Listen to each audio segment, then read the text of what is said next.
Happy Friday, everybody. I hope you had a good week. Today is May 20th, 2022, and this is your Friday planning video. I don't want to ignore the volatility of the stock market, so I'll just remind you to watch the Monday market update video. Friday's videos are, of course, focused on planning ideas, as you know, short-term and long-term.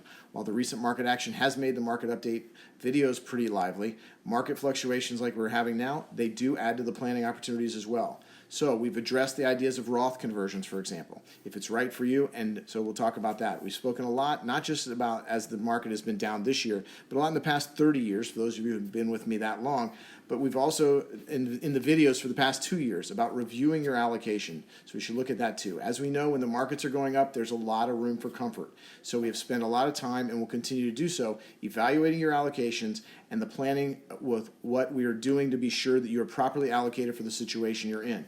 That means, of course, if you're taking income, are you set for that? If you're saving for the long term, is your current action plan set for that? Let's start with a few pointers, things to do and things not to do in down markets. Last week we spoke about some of the real facts and figures about bear markets and corrections. I do recommend you go back, watch that if you want to know what the coming months and years may hold according to history. One thing not to do is panic. Much like any other life advice, panicking in investing and financial planning can often undo years of proper planning. So what I mean by this is this. Stop. Take a deep breath. Let's talk about what this market move means to you.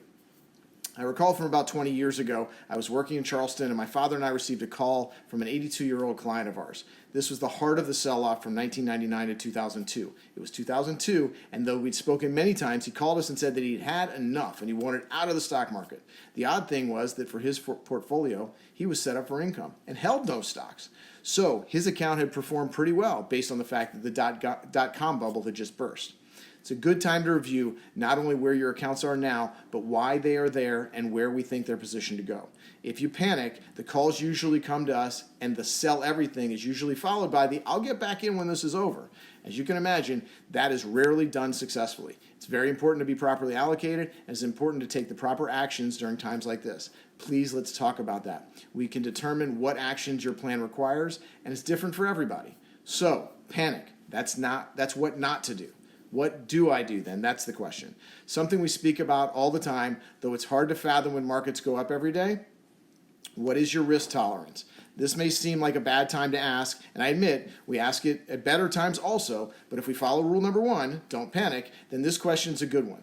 Since we can plan actions that will use the current market environment to get you back into the proper place in a timely manner. Usually not overnight, but we'll get a plan in place. It's rarely too late to evaluate your asset allocation and risk tolerance. Another important action item is to refocus on the long term and the goals we're planning for.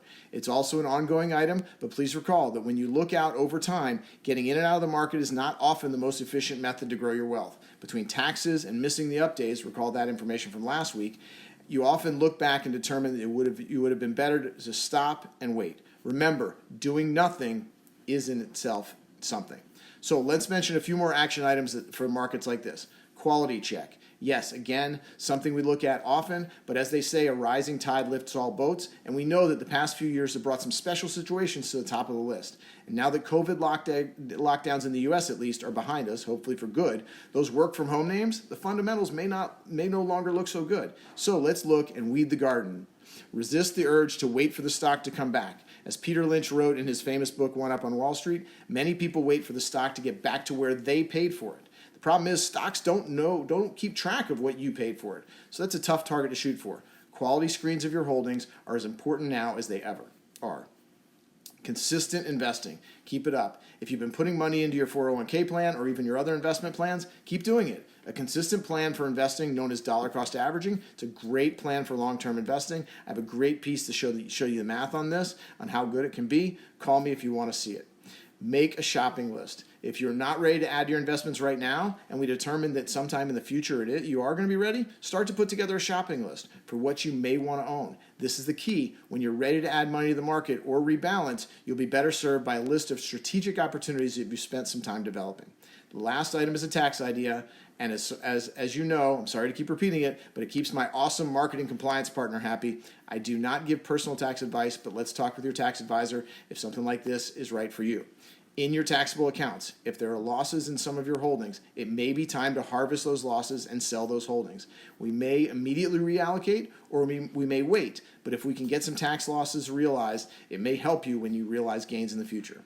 Okay, let's hope we can start turning these videos from what to do in a down market into what to do in a recovering market sometime soon. Until then, please keep in touch. There's a lot to discuss when markets are like this, and please let me know what questions you have.